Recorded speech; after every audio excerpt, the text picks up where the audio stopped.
हाँ जी, क्या हाल चाल। चलिए जी, बहुत बहुत स्वागत है आपका आज की इस कॉर्पोरेट न्यूज़ के अंदर। एंड जो बच्चे पहली बार अटेंड कर रहे हैं, बता दूं कि ये कॉर्पोरेट न्यूज़ है उन सभी बच्चों के लिए जो कि चाहे CA CS CMA या फिर और इस प्रकार का कोई भी प्रोफेशनल कोर्स कर रहे हैं। इसके अंदर हमारा ऑब्जेक्ट आपको जो आप ज्ञान लेते हो लॉ का, जो अपनी किताबों में जो अपने कोर्सेज में ज्ञान लेते हो, उसकी प्रैक्टिकल एप्लीकेशन दिखाना है कि रियल वर्ल्ड में उससे रिलेटेड किस किस तरीके की घटनाएं घट रही हैं, ताकि आप उन सबको थ्योरेटिकल को प्रैक्टिकल के साथ मैच कर सको। तो कहीं ना कहीं आपके ज्ञान बढ़ाने की एक्सरसाइज है जिसका नाम है हमारी कॉर्पोरेट सीरीज। और आज हमारे पास बहुत इंटरेस्टिंग कुछ न्यूज़ हैं। आज हमारे पास अदानी को लेकर न्यूज़ है, आज हमारे पास टपरवेयर को लेकर न्यूज़ है, नेशनल स्टॉक एक्सचेंज को लेकर न्यूज़ है। तो बड़ी इंटरेस्टिंग न्यूज़ है आज हमारे पास। सेबी को लेकर एक डिसीजन है। चलिए, तो काफ़ी इंटरेस्टिंग है आज की कॉर्पोरेट न्यूज़। बट फिलहाल एक रिक्वेस्ट आपसे। रिक्वेस्ट ये है कि यार आप वीडियो तो देख लेते हो, नीचे अंगूठा नहीं लगाते यार। अंगूठा लगाने से ना हम लोगों को मोटिवेशन मिलता है। भाई द्रोणाचार्य ने अंगूठा मांग लिया था, मैं तो लगाने को कह रहा हूं। वो लगाने में भी दिक्कत है, बताओ कमाल हो गई क्या इतनी कंजूसी करना। तो इसलिए आज कसम खा लो कि वीडियो देखते ही हुए जैसे यहां तक पहुंचे अंगूठा लगा देना बस इमीडिएटली वीडियो पे, ताकि इससे वीडियो ना ज्यादा शेयर हो जाती है, ज्यादा लोगों के पास रीच बन पाती है इस वीडियो की। ज्यादा लोग ये जान पाएंगे कि हाँ, कहीं ऐसी भी कोचिंग पढ़ाई जाती है लॉ की जहां थ्योरी के साथ प्रैक्टिकल मैच भी करवाया जाता है। समझ गए? तो फिर ज्ञान बढ़ने से बढ़ता है, तो थोड़ी सी कर देना कुछ अच्छा काम, ठीक है। चलिए और आगे बढ़ते हैं। अच्छा, अगली बात, आज का लेक्चर शुरू करने से पहले वो सभी बच्चे जो कि लॉ एंड ऑडिट के बैच का वेट कर रहे थे, ये कॉम्बो लॉन्च हो चुका है। इसके साथ में सबसे बड़ा यूएसपी क्या है? सोचो, सबसे बड़ा यूएसपी क्या है? इसका सबसे बड़ा यूएसपी है कि इसके साथ है टेस्ट सीरीज लॉ की एंड ऑडिट की। लॉ एंड ऑडिट के इंडिविजुअल बैचेस भी अवेलेबल हैं। दिस इज फॉर जनवरी के लिए, और मई के लिए भी वैसे अवेलेबल हैं। ये फिलहाल ये जनवरी का है। और इसके साथ में टेस्ट सीरीज आपको कॉम्प्लीमेंट्री मिलेगी। टेस्ट में हर हफ्ते टेस्ट हो रहे हैं। लॉ के और ऑडिट के 1 अक्टूबर से शुरू होने वाले हैं। और हर फोर्थ टेस्ट जैसे ही आएगा वो मैं चेक करूंगा। एवरी फोर्थ टेस्ट मेरे थ्रू चेक होगा, 1:1 एक एक बच्चे से मैं ही डिस्कस करूंगा। समझ गए? तो ये नेवर, मतलब बिफोर फीचर्स के साथ में, ये टेस्ट सीरीज के साथ में ये बैचेस ऑन है। जनवरी 2025 में या फिर मई 25 में जिनका अटेम्प्ट है वो ये बैचेस ले सकते हैं। फिलहाल ये वाला बैच जनवरी 25 के लिए है। चलिए जी, आगे बढ़ना शुरू करते हैं। तो आज की हम कॉर्पोरेट न्यूज पर आते हैं। कॉर्पोरेट अच्छा, क्या मई 25 वालों को भी ये टेस्ट सीरीज मिलेगी? यस, उनके लिए भी टेस्ट सीरीज है। वीकली टेस्ट उनके मई तक होंगे। चलिए, तो आज की हमारी पहली न्यूज है कोलोकेशन स्कैम को लेकर। कोलोकेशन स्कैम क्या था, एक्चुअल में हुआ क्या था, तो थोड़ा इतिहास इसका बताना पड़ेगा। वैसे मैं काफी पुराने कॉर्पोरेट न्यूज में इसे कवर कर चुका हूं। ये वो समय था जब नेशनल स्टॉक एक्सचेंज में चित्रा रामाकृष्णा जी काम किया करती थी। और इनके एक कोई गुरुदेव थे, हिमालय के योगी जिन्हें कहा जाता था। उन्हें गुरुदेव, वो एक्चुअल में कोई नहीं थे, इनके बॉस थे, NSE के ही फॉर्मर बॉस थे। तो हुआ क्या कि ये उनके साथ में इंफॉर्मेशन शेयर किया करती थी। एक्चुअल में नेशनल स्टॉक एक्सचेंज के पास कुछ सेकंड्स पहले इंफॉर्मेशन आती है। तो नेशनल स्टॉक एक्सचेंज क्या है कि वो इंफॉर्मेशन का एक्सेस, वो पोर्टल का, अपने सबसे एडवांस पोर्टल का एक्सेस इन्होंने अपने गुरुदेव, सो कॉल्ड एक्स बॉस की कोई कंपनी थी, उसको दे रखा था। तो जब सेबी को इस बात का पता लगा तो सेबी ने इन्वेस्टिगेशन शुरू की। नेशनल स्टॉक एक्सचेंज का पब्लिक इशू आना था, उस पब्लिक इशू को कैंसिल कर दिया गया। जबकि नेशनल स्टॉक एक्सचेंज का कॉर्पोरेट गवर्नेंस BSE से हमेशा अच्छा माना गया है। बॉम्बे स्टॉक एक्सचेंज का आगे, बट नेशनल स्टॉक एक्सचेंज का नहीं आया। खैर, क्योंकि इन्वेस्टिगेशन चल रही थी, सेबी ने कहा जब तक इन्वेस्टिगेशन पेंडिंग है तब तक हम आपको IPO लाना अलाउ नहीं करेंगे। अब इस इन्वेस्टिगेशन को कर दिया गया बंद। ओके, बंद कर दिया गया, अच्छी बात है। बट मैं एक चीज देख रहा था कि नेशनल स्टॉक एक्सचेंज अभी तो अनलिस्टेड है, बट अनलिस्टेड होने के बावजूद भी इसका जो शेयर प्राइस है, क्योंकि मैं कई बार अनलिस्टेड कंपनियों के कुछ शेयर प्राइस वॉच करता रहता हूं, जैसे स्विगी के हो गए, वारिको हो गए, ऐसे नेशनल स्टॉक एक्सचेंज का मैं ये प्राइस देख रहा था। Near about unlisted share price 7,500 7,500 रुपए पर शेयर पे पहुंच चुका है। जबकि अभी कुछ समय पहले ये शेयर प्राइस था 2,500 रुपए। This is amazing. ये हो क्या रहा है? अब मैं अभी रिसेंटली एक और न्यूज सुनी कि नेशनल स्टॉक एक्सचेंज अब IPO भी लाने वाली है। तो भाई साहब, जिन्होंने इसे अनलिस्टेड मार्केट में खरीद लिया होगा वो तो 3 गुना पे बैठे हुए हैं, और ये कितने टाइम के अंदर हुआ है? 6 महीने के अंदर ही सब कुछ हुआ है। तो कमाल हो रही है भाई, कमाल हो रही है। ये हो क्या रहा है? हाँ, देखने वाली बात है। इसका मतलब ये नहीं कि अब आप अनलिस्टेड में इन्वेस्ट करने लग जाओ ना, मैं भी नहीं करता, फ्रेंकली स्पीकिंग मैं भी नहीं करता। जब शेयर है ही नहीं मार्केट में तो उसमें क्यों मजे लेने अपनी जिंदगी के। अब आप कहेंगे सर स्विगी में कर लो, मैं स्विगी में इसलिए नहीं कर रहा, बड़ी सीधी सी बात है कि अभी उन्होंने अपना draft red herring prospectus file किया है। देखो उस पर सभी 1 महीने के अंदर कमेंट देगा, अगर कमेंट ज्यादा हुए तो कंपनी को रिजॉल्व करने में टाइम लगेगा। अब टाइम लग सकता है, पता नहीं कितना लग सकता है, तो अभी मैं अभी से क्यों शेयर में इन्वेस्ट करूं, तो इसलिए मैं नहीं कर रहा। ठीक है, बट जो करते हैं वो बड़े स्मार्ट इन्वेस्टर्स होते हैं और we have to appreciate them. कोई किसी के साथ कोई वो नहीं, मतलब बहुत अच्छे इन्वेस्टर्स कहलाते हैं वो। अमिताभ बच्चन ने रिसेंटली इन्वेस्ट किया है, मेरे कुछ बहुत अच्छे मित्र हैं उन्होंने भी स्विगी में इन्वेस्ट किया है, इंक्लूडिंग रजत जैन सर जो बहुत अच्छे मित्र हैं मेरे, उन्होंने भी रिसेंटली इन्वेस्ट किया है। तो मतलब वो अपनी अपनी एक स्ट्रेटेजी है और इनकी इन्वेस्टमेंट बहुत अच्छे अच्छे इन्वेस्टमेंट्स करते हैं लोग। तो ठीक है, फिलहाल मैंने इसलिए नहीं कर रहा, मैंने रीजन बताया क्योंकि अभी draft red herring prospectus file हुआ, पता नहीं सेबी के कब कमेंट आएंगे, पता नहीं क्या होगा, तब मार्केट का क्या हाल होगा, तो इसलिए मैं रुक गया हूँ फिलहाल। और वैसे भी मैंने कभी अनलिस्टेड में ना कभी किया है, ना मेरा कोई इरादा है अभी करने का। फिलहाल आगे बढ़ते हैं। अगला है हमारे पास आज का। हाँ, अरे याद आया स्कूल में जब मम्मी लंच बॉक्स पैक करके देती थी तो कौन से डब्बों में पैक होता था? टपरवेयर। ओए होए होए, दिल से जुड़ी कहानी। कंपनी इंसॉल्वेंसी में चली गई है, ये कंपनी इंसॉल्वेंसी के लिए फाइल कर दिया इन्होंने, एंड मोस्ट प्रोबेबली ये कंपनी इंसॉल्वेंसी में चली जाएगी। एंड यूएसए बेस्ड कंपनी है और मतलब इन्होंने अपने कुछ क्रेडिटर को, हालांकि इनका जब कोरोना पीरियड वगैरह आया था तब भी ये कंपनी सरवाइव कर गई थी और अच्छी सरवाइव कर गई थी, बट अब कंपनी अपने क्रेडिटर्स को अनेबल टू पे हुई है, जिसके कारण यूएसए के अंदर they have filed for their insolvency. तो हमारा वो ब्रांड, हमारा वो लंच बॉक्स, वो बनाने वाली कंपनी खत्म, समझो जा रही है। चलिए आगे आता हूं एक बड़ी इंटरेस्टिंग न्यूज पे। ये मेरे लिए आज की सबसे बड़ी इंटरेस्टिंग न्यूज है। भाई साहब ये क्या करते हैं ये लोग, कई बार तो मैं नहीं समझ पाता कि यार ये कहां से इतना दिमाग लगाते हैं। सुनना जी, अदानी ग्रुप की एक सब्सिडरी कंपनी है जिसका नाम है Adani good homes. Adani infrastructure company है, अदानी इंफ्रा की ये एक सब्सिडरी है अदानी गुड होम्स। बॉम्बे के अंदर एक कंपनी थी रियल एस्टेट कंपनी, जिसका नाम था रेडियस एस्टेट। क्या नाम था? Radius estate. इनका बॉम्बे के अंदर एक प्रोजेक्ट था, इन्होंने प्रोजेक्ट के लिए होम बायर से पैसा उठाया, फिर मार्केट से डिवेंचर्स वगैरह लिए, लोन वगैरह लिए, प्रोजेक्ट अधूरा छूट गया, पे नहीं कर पाए। अच्छा जी, पे नहीं कर पाए। अब हुआ क्या, 1700 करोड़ का आउटस्टैंडिंग था कंपनी के ऊपर, 1700 करोड़। अदानी ने कहा, ये अदानी गुड होम्स ने कहा कि इस प्रोजेक्ट को हम टेक ओवर करना चाहते हैं।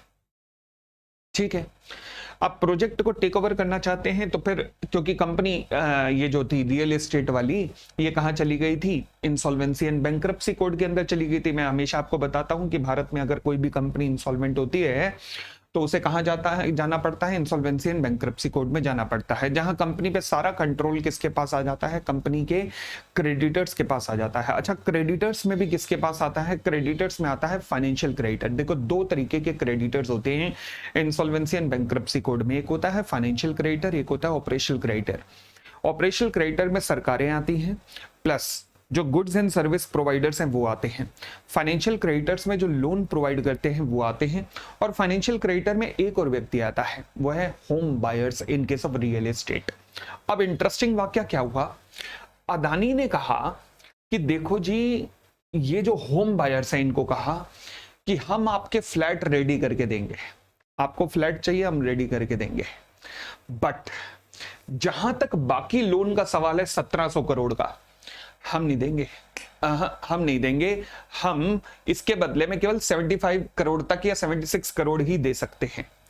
कितना घटिया प्रपोजल है, मतलब 7%, 7% दे रहे, 93% साफ, इसे कहते हैं हेयर कट मिल रहा है। 93% का हेयर कट मतलब ये नहीं कि जैसे मैंने बाल कटवाए हैं, ये हेयर कट का मतलब क्रेडिटर का पैसा साफ।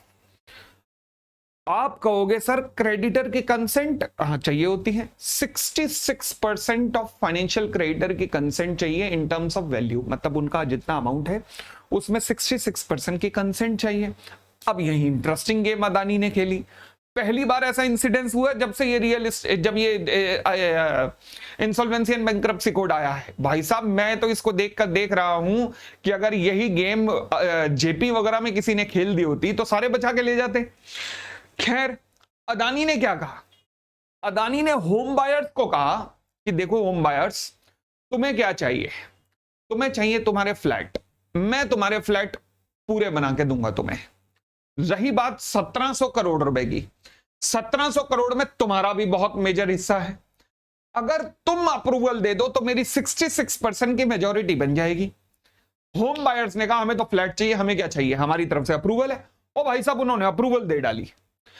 अब मरे कौन? मरे कौन? शेयर होल्डर, जिनके शेयर पौने पौने दामों पर अदानी खरीदेगा। और दूसरा मरे कौन? वो बैंकर्स, वो डिवेंचर होल्डर जिन्होंने इंटरेस्ट पे पैसा दिया था। क्यों? क्योंकि उनके हर 1 रुपए के बदले में उन्हें 7 पैसे, 7 पैसे मिल रहे हैं, अब केवल 7 पैसे। होम बायर्स का कोई नुकसान नहीं। क्यों? क्योंकि उन्होंने जो पैसा दिया था वो भी फाइनेंशियल डेट माना गया, वो फाइनेंशियल डेट माना गया, मगर उनको बदले में क्या मिलना था?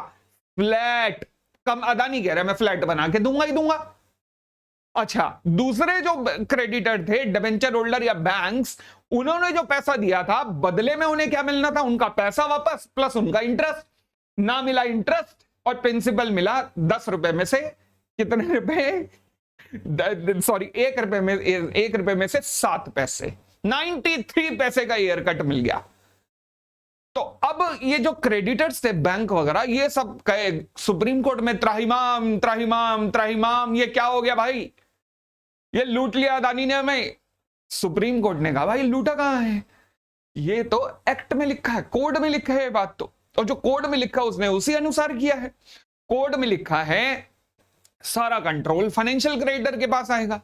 कोड में लिखा है कि फाइनेंशियल क्रेडिटर डिसीजन लेंगे 66% के द्वारा, कि जो सामने वाले का प्रपोजल आ रहा है, जो टेक ओवर करना चाहता है डूबी हुई कंपनी को, वो जो प्रपोजल देगा, अगर क्रेडिटर 66% की मेजॉरिटी दे देंगे तो ओके है। 66% में रियल एस्टेट के जो अलॉटीज हैं वो भी आते हैं, अलॉटीज के साथ सेटिंग हो चुकी है। अब उन्होंने अपनी अप्रूवल दे दी, तो सुप्रीम कोर्ट ने कहा सब कुछ कोर्ट के अनुसार हुआ, मैं कर क्या सकता हूं, ओके हो गया प्रपोजल। तो भाई साहब, जिन बैंकों को बचाने के लिए, जिन डिवेंचर होल्डर को बचाने के लिए ये सारा कोड बनाया गया था उनकी होगी ऐसी की तैसी। हाँ, रियल एस्टेट के अलॉटीज की बल्ले बल्ले हो गई और अदानी की बल्ले बल्ले हो गई, ये कह सकते हो आप, अदानी की बल्ले। अब यहां पे कई कमेंट में लिखेंगे नहीं अदानी बदमाश है, ये भाई इसे बदमाश होना नहीं कहते, इसे कहते हैं स्मार्ट इन्वेस्टिंग। उसने स्मार्ट तरीके से लॉ के अंदर बैठ के खेला है, तो उसमें क्या दिक्कत है? उसने कोई गड़बड़ नहीं की, उसने लॉ के अनुसार किया है सब कुछ, तो इसलिए बदमाशी नहीं, इसे स्मार्ट प्ले कहते हैं। चलिए अगली गेम पर आते हैं, मतलब अगली कथा पर आते हैं। अगली कथा है हमारी जी को लेकर। भाई साहब जी, ये वो खबर है जो हर दूसरी कॉर्पोरेट न्यूज का पार्ट बनती है, बट इस बार अब आपको बताऊं तो एक बड़ा जबरदस्त कॉर्पोरेट वॉर शुरू होने वाला है। पहले मैं इसकी पूरी घटना सुनाता हूं आपको, हुआ क्या। जी जब सोनी के साथ मर्ज करने वाला था, $10 बिलियन की ये डील होने वाली थी, तो जी के अंदर एक इन्वेस्टर था जिसका नाम था इन्वेस्को। ये इन्वेस्टर थे, इन्होंने इस डील का विरोध किया और कहा कि जब तक पुनीत गोयनका है कंपनी का एमडी, तब तक ये डील नहीं होनी चाहिए। बड़ा समझाया गया, इन्वेस्को को नहीं मानने को तैयार नहीं था। अल्टीमेटली पता लगा कि इन्वेस्को को पीछे से कोई उकसा रहा है। मेरे पास कोई कंफर्म खबर नहीं है इस बारे में, जो र्यूमर्स थे वो थे कि पीछे से रिलायंस वाले उकसा रहे हैं इन्वेस्को को ये डील मत होने दे। अब रिलायंस क्यों उकसा रहा था उसके पीछे भी अभी कथा पता लगेगी। खैर, इन्वेस्को नहीं माना तो जी वालों को इन्वेस्को को एग्जिट करवाना पड़ा कि ले भाई तू एग्जिट हो जा, मगर ये डील तो होगी। वो डील फिर भी नहीं हुई क्योंकि सेबी ने इन्वेस्टिगेशन शुरू कर दी। अब रिलायंस को इस डील से क्या प्रॉब्लम थी?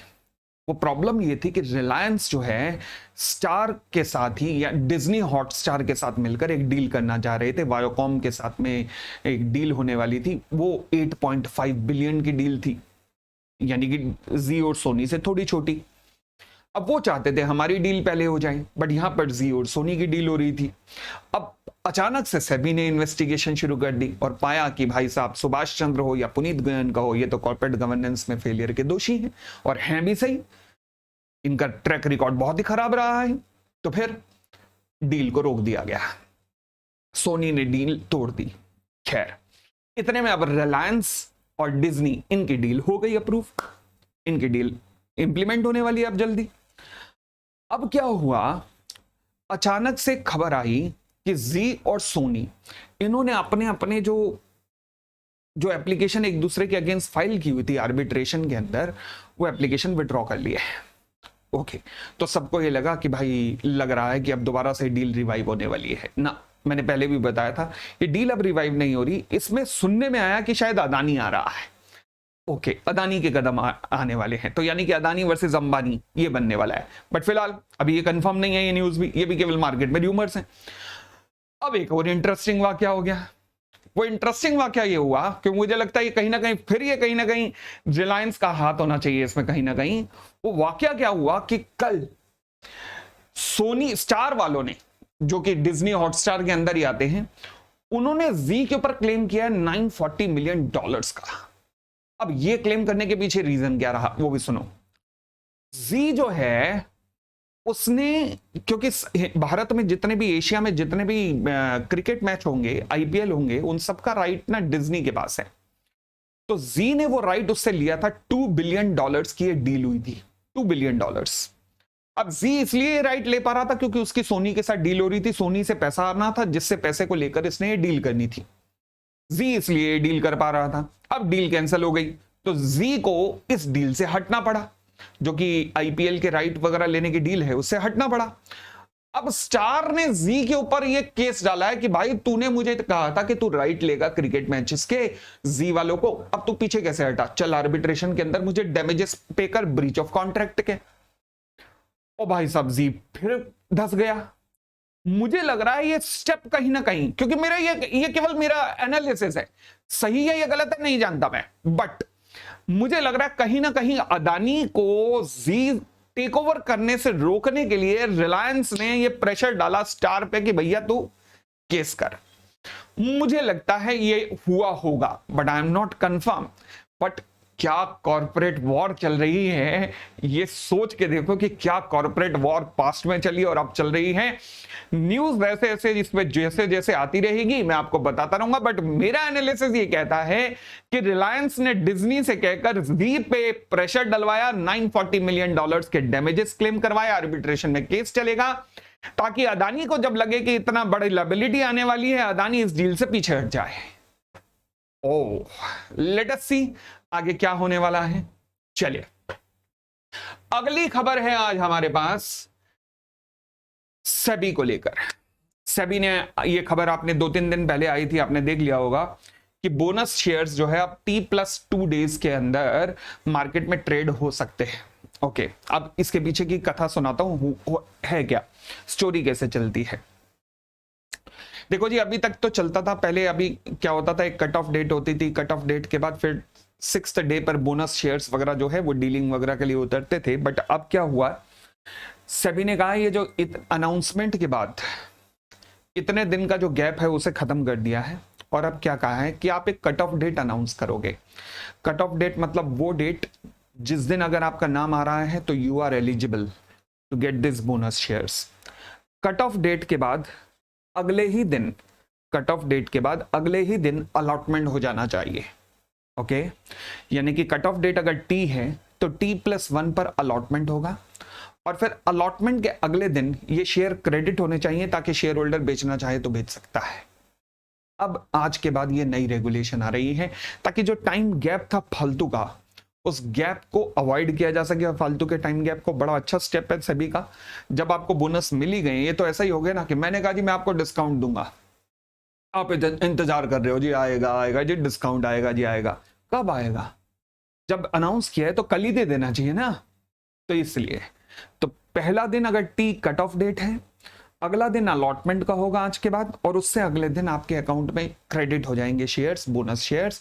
तो आज के बाद आप ये देखेंगे कि कभी आपको रियल वर्ल्ड में अगर कोई कंपनी बोनस दे रही है तो T+2 डेज के अंदर आपके पास वो शेयर्स आ जाएंगे। ठीक हो गई थी बात। तो दोस्तों ये था आज की कॉर्पोरेट न्यूज, एंड आशा करता हूं कि आपको अच्छी लगी होगी, और अपना एकलव्य का कर्तव्य मत निभाना, अंगूठा काट के मत देना, बस अंगूठा लगा देना इस वीडियो पे। बहुत बहुत धन्यवाद, thank you, thanks a lot, bye bye, take care.